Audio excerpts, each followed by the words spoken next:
हाँ तो बच्चों, आज मैं आप लोगों को बताने वाला हूँ कि आप 10वीं बोर्ड परीक्षा में अच्छे नंबर कैसे ला सकते हो।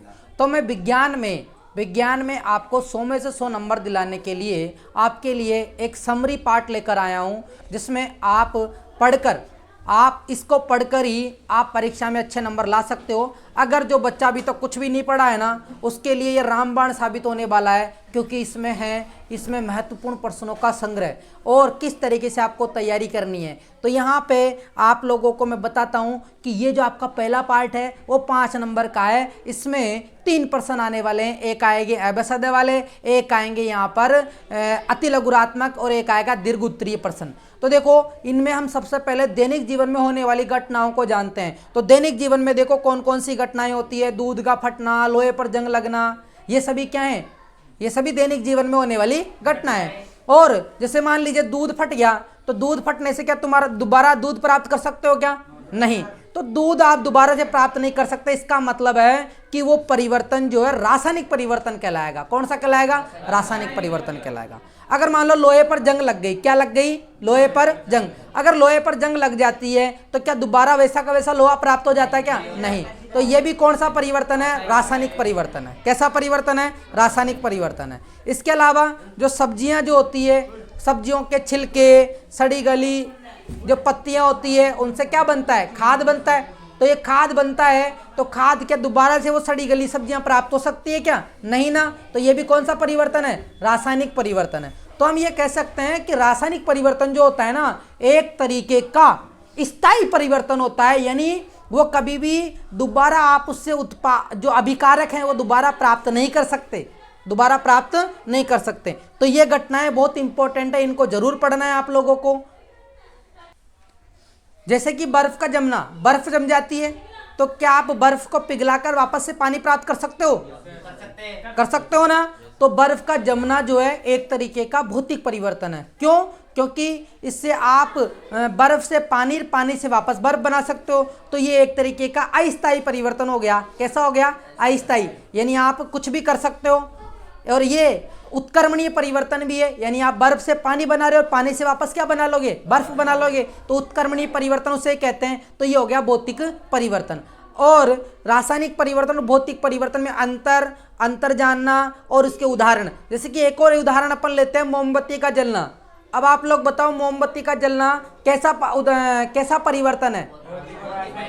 भौतिक व रासायनिक। क्योंकि मोमबत्ती जलती तो मोम जल जाता है, पिघल जाता है, वापस से मोम प्राप्त कर सकते हैं, तो वो तो भौतिक परिवर्तन आ गया। और जो उसके अंदर जो बात होती है, जो जिसको जलाते हैं, वो दोबारा प्राप्त नहीं हो सकता, तो वो रासायनिक परिवर्तन में आता है। किस में आता है? रासायनिक परिवर्तन में आता है।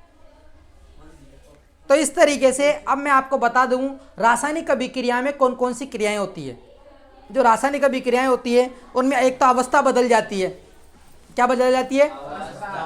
और रंग भी बदल जाता है। रंग बदल जाता है, गैस निकलना चालू हो जाती है। और इसके अलावा तापमान जो होता है, तो तापमान में भी परिवर्तन आ जाता है।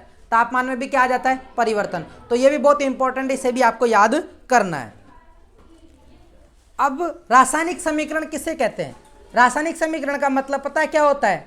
यानी अपन शब्दों की जगह पे क्या करते हैं? शब्दों की जगह पर रासायनिक सूत्रों का प्रयोग करते हैं, उसे ही अपन रासायनिक समीकरण कहते हैं। जैसे कि तांबा है, क्या है रे? तांबे की जगह आप उसका प्रतीक चिन्ह यूज करोगे, Cu, यानी कॉपर यूज करोगे। क्या यूज करोगे? कॉपर यूज करोगे। ऑक्सीजन है, ऑक्सीजन के लिए क्या यूज करोगे? O2।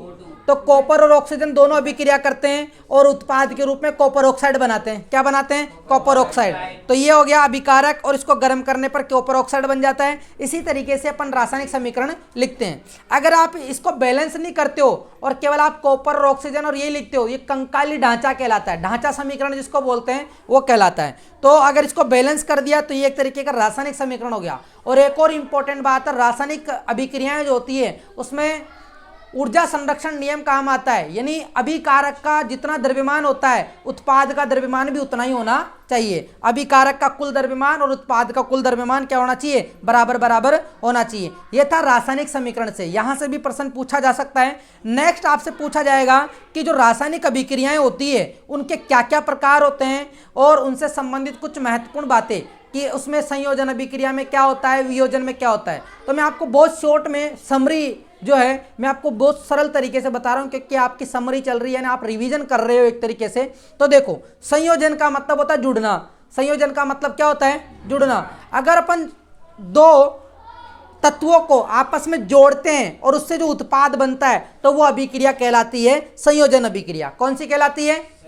जैसे कि मान लीजिए हाइड्रोजन है, क्या है? हाइड्रोजन। हाइड्रोजन की अभिक्रिया अपन ने ऑक्सीजन से करवा दी तो क्या बनेगा? जल का अणु बनेगा। ये एक तरीके का संयोजन हुआ क्योंकि इसमें ऑक्सीजन जुड़ रहा है। दूसरी होती है वियोजन अभिक्रिया। कौन सी होती है? अरे वियोजन का मतलब होता है अलग अलग कर देना। क्या कर देना? अलग अलग कर देना। अगर अलग करने के लिए हम क्या क्या उपयोग में ले सकते हैं? जैसे कि ऊष्मा ले सकते हैं। ऊष्मा से अपन क्या करेंगे? एक अभिकारक को तोड़कर अलग अलग टुकड़ों में बांट सकते हैं। जैसे सिंपल सा यहाँ पर मैंने फेरस सल्फेट लिया, फेरस सल्फेट को ऊष्मा दी तो वो फेरिक ऑक्साइड में बदल गया और सल्फर डाइऑक्साइड, इसमें दो अलग अलग तरीके की गैसें निकल गई। तो ये होती है वियोजन अभिक्रिया। तो आपसे अभिक्रियाएं जरूर पूछे जाएगी, तो ये भी आपको पढ़ना है। मैं आपको शॉर्ट में समझा रहा हूँ कि क्या होता है बेसिक इसमें। इसके बाद में विस्थापन अभिक्रिया।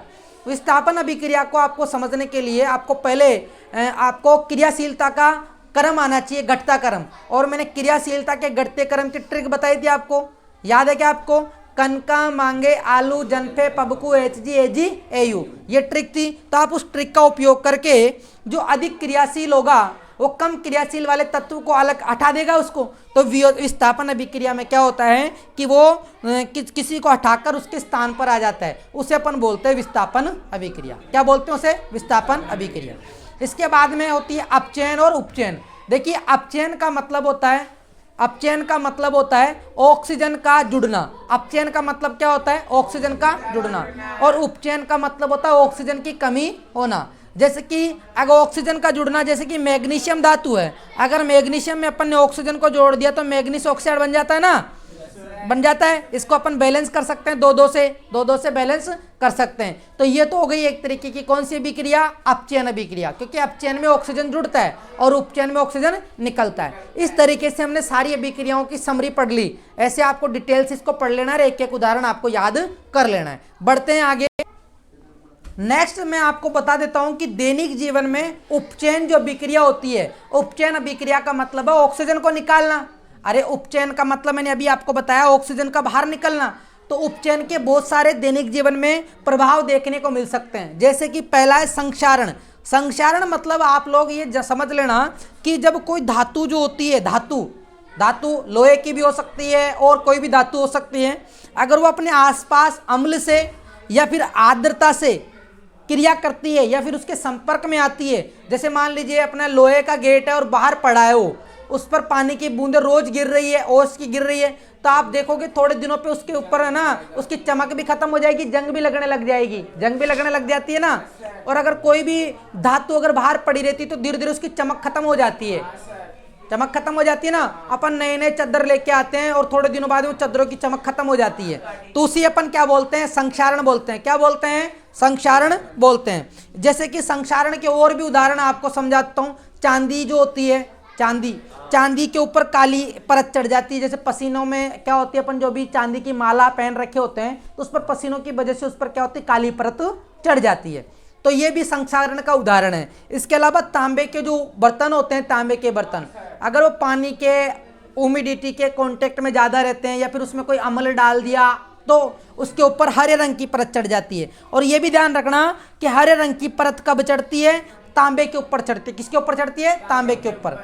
तांबे के ऊपर हरे रंग की परत चढ़ती है, चांदी के ऊपर काले रंग की परत चढ़ती है। ये भी आपको ध्यान रखना है, चांदी के ऊपर काले रंग की और तांबे पर हरे रंग की परत चढ़ती है। इसे अपन बोलते हैं संक्षारण। इंग्लिश में इसे बोला जाता है कोरोजन, इसे इंग्लिश में कोरोजन बोला जाता है। तो संक्षारण हमने समझ लिया।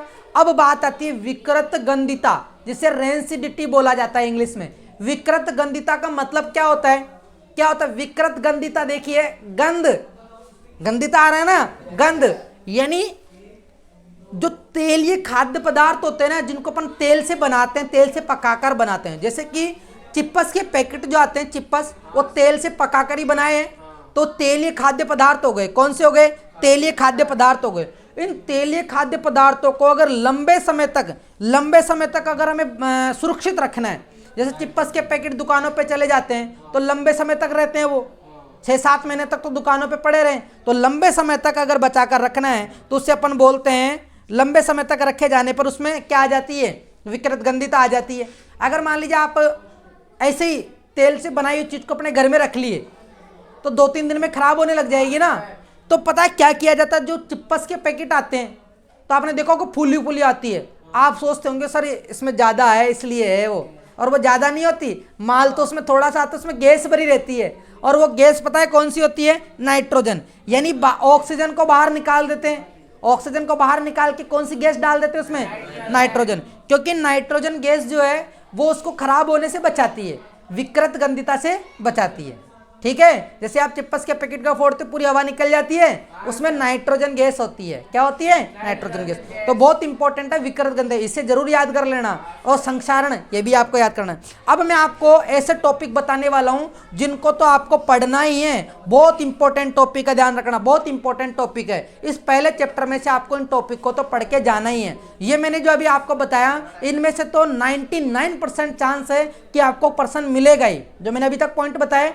लेकिन इसके अलावा भी आपको इंपॉर्टेंट पॉइंट पढ़ने हैं, जैसे कि पहला है रासायनिक अभिक्रिया को संतुलित करना। रासायनिक अभिक्रिया को संतुलित करना, इसके लिए आप हिट एंड ट्रायल मेथड जो होता है ना, hit and trial method, hit and trial method, hit and trial method से आप संतुलित करना सीख लेना। दूसरा पर्सन आपको वह अभिक्रिया बतानी है जिसका उपयोग श्याम श्वेत फोटोग्राफी में किया जाता है, जैसे कि सिल्वर ब्रोमाइड जो होता है ना, AgBr, तो फोटोग्राफी में उपयोग किया जाता है। तो उस अभिक्रिया का नाम क्या है, आपसे ये जरूर ऐसा ही प्रश्न पूछा जाएगा कि बताओ श्याम श्वेत फोटोग्राफी जो बनता है उसमें कौन सी अभिक्रिया काम आती है। तो ऐसे अभिक्रियाओं के नाम जरूर याद करना। द्विविस्थापन अभिक्रिया, द्विविस्थापन अभिक्रिया। इसके अलावा आपको कार्बोनेट एवं धातु कार्बोनेट की अम्ल के साथ अभिक्रिया के उदाहरण भी याद करने। किसके साथ में, कार्बोनेट की धातु के साथ में या फिर अम्ल के साथ में, इनके साथ में जो अभिक्रिया होती है इनको भी याद करना है। इस तरीके से आपका पहले पार्ट की समरी हो गई है, यानी आप पहले पार्ट का जो इंपॉर्टेंट पार्ट था वो आप समझ गए और आपको क्या क्या पढ़ना है। यानी पर्सन जो हैं वो जो मैंने आपको टॉपिक बताए हैं 95% चांस है कि इसी में से आपसे प्रश्न पूछे जाएंगे। तो आप एक बार इनको जरूर पढ़ लेना। ऐसे ही मैं आप लोगों के लिए दूसरे तीसरे जितने भी पार्ट हैं उन सभी की समरी लेकर आने वाला हूं। अगर आपको मेरा ये वीडियो अच्छा लगा है तो इसे लाइक जरूर करना और अपने दोस्तों के साथ शेयर जरूर करना। अगर आपने अभी तक सब्सक्राइब नहीं किया है तो इस चैनल को सब्सक्राइब जरूर कर लेना। मिलते हैं नेक्स्ट वीडियो में, तब तक के लिए अलविदा लेते हैं। Thank you.